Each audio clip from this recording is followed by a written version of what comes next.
Olá pessoal, vamos falar agora sobre correlação. Primeira coisa, então, é medida de associação.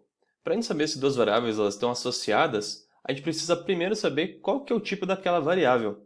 Porque dependendo do tipo daquelas duas variáveis, a gente faz um teste diferente. Veja um exemplo aqui. No caso, eu tenho duas variáveis aqui qualitativas, então eu posso fazer o teste do Qi quadrado. Porém, se eu tiver uma variável qualitativa e uma variável quantitativa, então aí eu faço a nova análise de variância que a gente já viu, né? Agora, no caso da correlação de Pearson, ela é usada para quando a gente tem duas variáveis que elas são quantitativas, então uma variável numérica contínua. E na correlação de Spearman, isso é um pouco mais abrangente. Além dessas duas variáveis, eu consigo associar também uma variável que ela, aqui no caso, uma variável que seja qualitativa, ou seja, tenha categorias, mas desde que exista uma ordem entre essas categorias. A gente vai ver isso mais para frente por quê.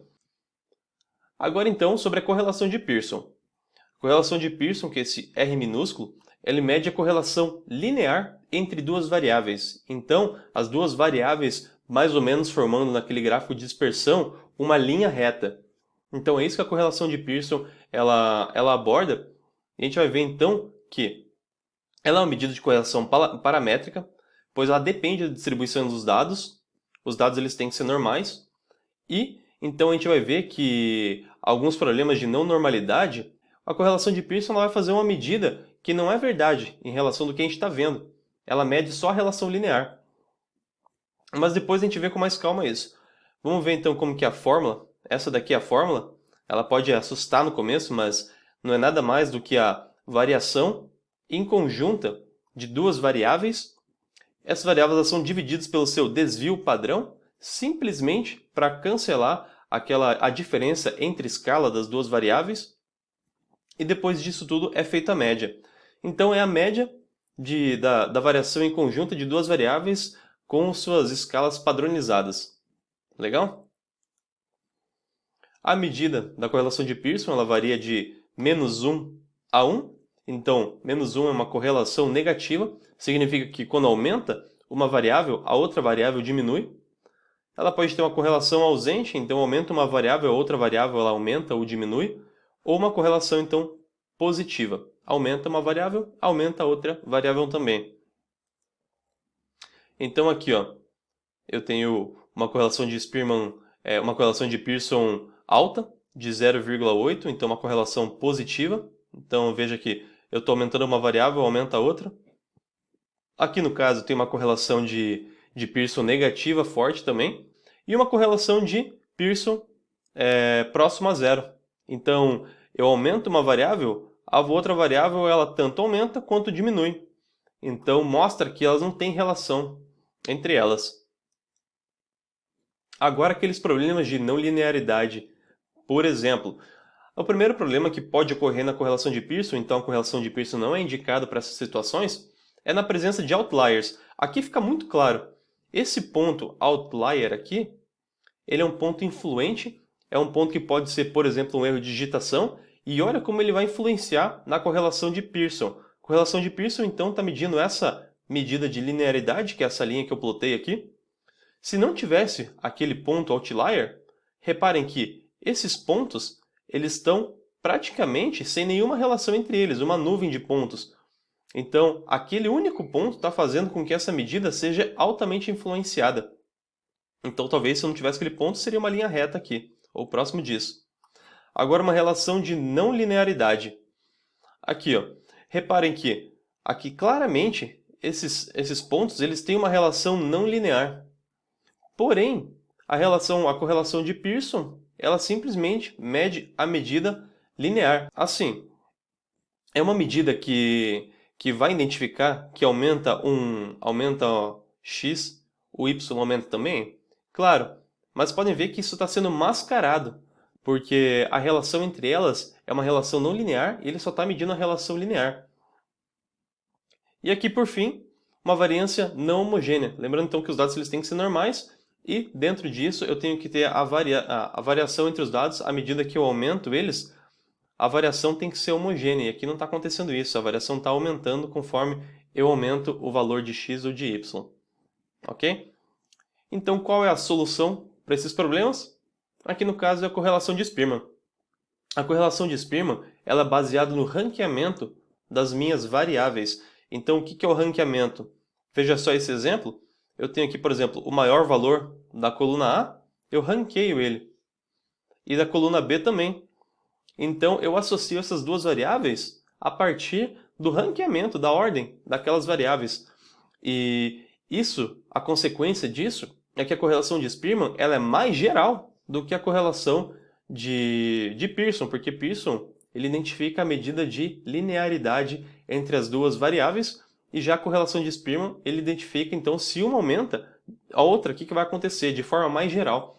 Então, a correlação de Spearman ela é indicada para os casos que a correlação de Pearson não é.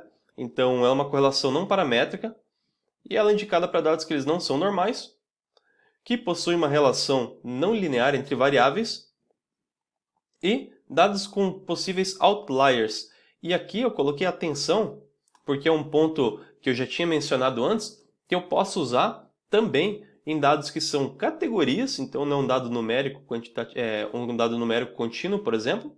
Então são categorias, e essas categorias elas têm que ter uma ordem, porque se elas tiverem uma ordem, eu consigo ranquear.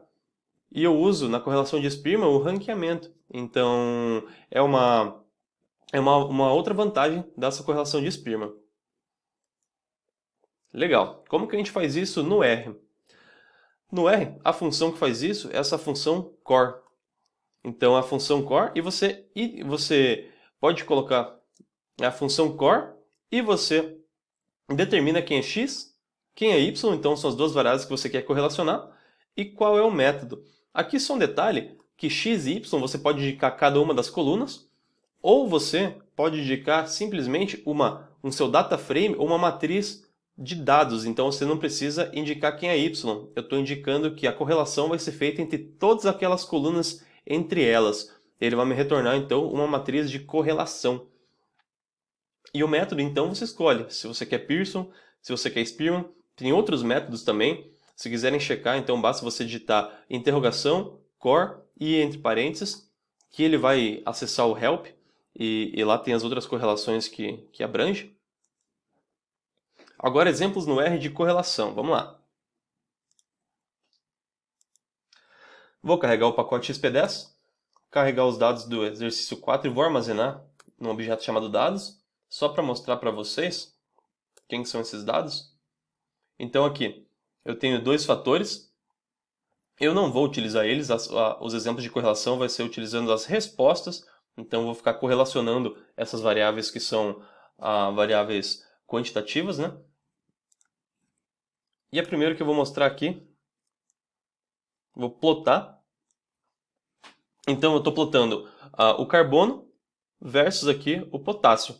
Então, aqui, olhando assim, aparentemente não tem nenhuma correlação, né? Aparentemente são pontos, uma nuvem distribuída de forma igual. Então não apresenta nenhuma correlação, mas vamos checar isso. Aqui eu adicionei uma linha também. Essa linha eu adicionei por meio da função abline, em que eu indico o modelo linear, associando essas duas variáveis, né? Então aquele formato fórmula, a função lm que a gente já viu, e essa abline então ela vai pegar quem que é o intercept, onde começa a linha, e qual é a inclinação a partir do modelo. Legal? Então, olhando aqui também de novo, agora colocando a linha, parece que é uma relação um pouco, talvez, uma correlação negativa. Vamos checar a normalidade dos dados. Aqui, o potássio pode ser considerado normal. Carbono também, então não foi significativo. Então, são dados, eles são considerados normais. Agora sim, vamos fazer a correlação. Vendo só? Estou fazendo então a correlação de potássio com carbono, método Pearson. Veja só, aqui apareceu uma correlação negativa, mas muito fraca. Então é quase como se não tivesse correlação, porque está muito próximo de zero. Legal? Agora vamos fazer de Spearman. Spearman, mesma coisa. Correlação negativa fraca, correlação próxima a zero. Legal? Agora uma outra opção. Eu estou indicando, em vez de duas variáveis, estou indicando várias, por meio de um data frame, colocando as colunas que eu quero comparar. Então, o que eu estou fazendo aqui? Eu estou indo nos meus dados, estou acessando eles por meio do colchetes. Não quero indicar nenhuma linha, não quero filtrar linhas, eu quero filtrar colunas. E como eu quero múltiplas colunas, eu uso esse C. E eu quero a coluna 4, 5, 6, 7, 8. Só para vocês verem o que eu fiz aqui. Aqui são as colunas do meu data frame filtradas. E eu vou fazer então a correlação de Spearman. Então vejam só que ele me devolve uma matriz de correlação. E a gente pode ver algumas coisas aqui, como a diagonal, os valores são iguais a 1, por quê? Porque é a correlação entre duas variáveis iguais, né? Então a correlação perfeita. A diagonal, a parte de cima da diagonal é igual à parte de baixo também da diagonal, porque a ordem não importa, o resultado vai ser o mesmo. E aqui, então, a correlação de todas as variáveis.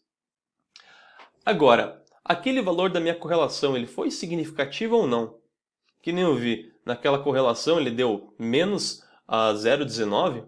Aquilo representa, então, uma correlação negativa ou não? Ou eu posso dizer que aquela correlação ela é muito fraca, então eu tenho uma correlação que é ausente. Então vamos lá, quem diz isso é a função core.test. É um teste de correlação. Nele você indica as suas duas variáveis e o método. E aqui só um detalhe, que aqui a gente não tem aquela opção de fornecer então um data frame ou uma matriz de dados. Eu tenho que fornecer sempre de 2 em 2 para fazer o teste de correlação. Vamos lá. Aqui a função core.test. Vou fazer a correlação entre zinco e carbono e método Spearman. Vamos lá? Então, primeiro, ele calculou a correlação de Spearman, que foi 0,58 menos 0,58, então uma correlação negativa bem forte.